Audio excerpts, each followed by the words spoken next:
Welcome to this postgame media edition of Talking Hoosier Baseball. Today is Sunday, March 16th, 2025. Indiana completed a series sweep of Ohio State today, winning 2 of 3 games by run rules, including this one by a score of 14-3 in just 7 innings. Korbyn Dickerson became the first Hoosier since Matthew Ellis in 2023 to get to 10 season home runs before the end of March. Hoosier pitching struck out 12 batters, getting most of their outs via the strikeout. Gavin Seebold played fireman, allowing just 1 run in his 2.1 innings of middle relief. After the game, the media spoke with Seebold, Dickerson, and head coach Jeff Mercer. Well, Korbyn, you're up to 10 home runs on the season now. Just kind of talk about how things are progressing and how you're maintaining the hot start that you had for the season. Yeah, no, we put the same work in every day, drill work, just be competitive in the box. We always talk about being competitive. Just trusting myself too. Getting in the box, stepping in, confidence. So they all play a role. Being a consistent piece of the lineup's always been the main focus. Gavin, can you kind of just talk about what the role you're in now, kind of coming in a jam there and getting the team out of the jam? Yeah, I mean, I'm not too concerned with what role I have as long as I can help the team out. But I've been in situations over my career. I'm not scared to come in any role. I'm doing whatever I can to help get the team in the dugout. It seems like you were getting a lot of swing and miss with right-handed batters. Like your off-speed was moving well. Can you just talk a little bit about that pitch? Yeah, I've just kind of developed that pitch over the past year. It really started in summer as far as like the consistent shape of it, but just throwing a sweeper. It helps when I can throw it for a strike, and then I can expand off and get some more swings and misses. Korbyn, freshman had a pretty good weekend. When you look at their progress since the first game to now, what have you seen? Yeah, our freshmen? Yes.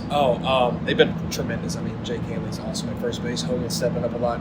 Coop stepping up at third base. Wilmore's getting playing time. So the freshmen are a huge piece to our lineup, and I think they've done a phenomenal job so far. So your 3 pitchers held them to just 3 runs today. So you're really starting to see some consistent performances out of the pitching. In particular, Holderfield seemed to be keeping his pitches lower in the zone. Can you talk a bit about his progression? Yeah, the big thing is just the changeup for all those guys. You know, it was more of a focal point in the off season, and we weren't as consistent with it early on. Swanson really kind of showed the path to be able to pitch off of your changeup, and then Holderfield's been working really hard to be able to hide his sinker with his changeup. He threw a few sliders in there, but mostly just fastball, changeup, and because they're both that 2-seam action, it's hard to tell the difference. So you're just getting him off of the fastball, and for him, he's got to work to the open side more. But I thought he was really, really good. Just being able to keep guys off balance and not throwing through his sink, and being able to trust that the changeup on the plate is going to be a successful pitch for him. So just a really good job overall today, but this weekend as well. We battled through last night. We talked about it. They had picked Crable's pitches, and we'll work on that. But in totality, for the staff, it was a really good weekend. And then Swanson and obviously Seebold. But yeah, Grant's a big weapon for us. He's a really hard-working kid. He's a great teammate. He's been through some injuries, and he's had to reinvent himself. But this latest iteration has a chance to really help us as well. But he's all about the team and a hard worker, and so you trust him to get out there and fight it out. So he was terrific. So I guess at this point, just kind of talk about, we've been kind of seeing the same thing, just the offense just continues to explode. So what are you seeing? What are you liking about what they're doing at this point? Yeah, we got a little bit there where we started to overswing a little bit, and we settled back in. Today was a vision a little bit of what we had in mind, trying to be more diverse as an offense. And once we realized, and this is not to take a shot, but once we realized that the third baseman was uncomfortable with the bunt, we used it early, then we went away from it a little bit, and I kind of suggested it to the guys.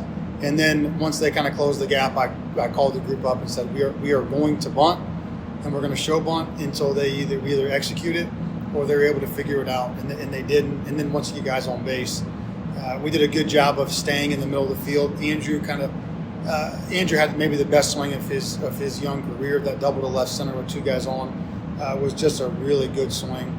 And then, I thought Korbyn was pulling off the ball a little bit early. He made a great adjustment, stays on that ball to right field with a little bit of wind. He hits the ball so hard anyway. But that was a great swing. So for us offensively, we've got to be diverse. We've got to be able to run the bases. We have to show bunt and be able to execute the bunt to really play to somebody else's weakness. In past at times, we just wanted to play to our strength all the time. And that's fine when it's working. But if it's not, you just can't be a one-trick pony. And that was the vision for us to create a more well-rounded group. And we did that. We've done that. And so they're talented and capable. And so to see us to just continue to pour it on, take free bases, take hit by pitches, and extend it has been really nice to see. And then also play good defense, taking care of the ball. I love the way that we held runners at second base. We made a few adjustments, going to spin picks and then open glove looks at second base. And I thought, I saw Will Moore execute a pick on his own, which was a really good sign to see. And then our hold at second base have improved a ton. Our ability to slide step and then execute out of that has been improved. Just being able to get home and practice and do that stuff again and again really opens it up. Yeah, that position player group has played really well here as of late. How important is it to get back on track after not winning the series, close one last week, and then getting a sweep this week? Yeah, well, especially we early in the season, we didn't necessarily get beat soundly. We just got into that 5th or 6th inning dogfight area where it's like, okay, half the game's over, we're tied or within 2 one way or the other, and then we didn't finish games. We didn't finish games offensively. We didn't finish them defensively. We didn't finish them on the mound, and that's always been something that we've done well, and I've been really proud of that. And we just had to make a concerted effort to understand that half the game's over and half the game yet to play. And so that Sunday game was a mirror image of a couple games that we've won this week, which is you're up early, you're tied middle, and okay, so now the tougher team, more fundamental team has got to execute late to go win it. And we had some free bases, and then we didn't execute, and so you get beat when you don't do that against a good team. And college baseball is better than it's ever been. Every team's a good team. Every team's old. Every team's well coached. It's a different game with the draft being shortened and the transfer opportunities. Just everyone's good now, and so you got to show up and you got to compete for all 9 innings every day. But yeah, it's a big deal. A sweep in our league in any league is hard to do, but to sweep somebody in our league is an accomplishment. And then to do it today, running away. It's a cold day. You win a doubleheader. You have a day off yesterday, and then to win the final game in a it's dropped 50 degrees, and it's just a really easy day to overlook. It's a really easy day to not show up and not bring energy and not compete and not play well. And we didn't from the very beginning. Swanson strikes at the side to start the game, and then we come in and put some up and we score 7 in the first 2 innings, and then just run away with it late. It won't always work out perfectly like that, but if you'll play that way where you're fundamental, take care of the ball and in every aspect. I thought our cuts and relays were great this weekend. Our picks were great this weekend. That we handled the ball in the infield really well. Our catching was really good. We threw the ball well at second base. When you do that, we threw more strikes, multiple pitches for a strike, and when you do that, you're going to find yourself in more and more games.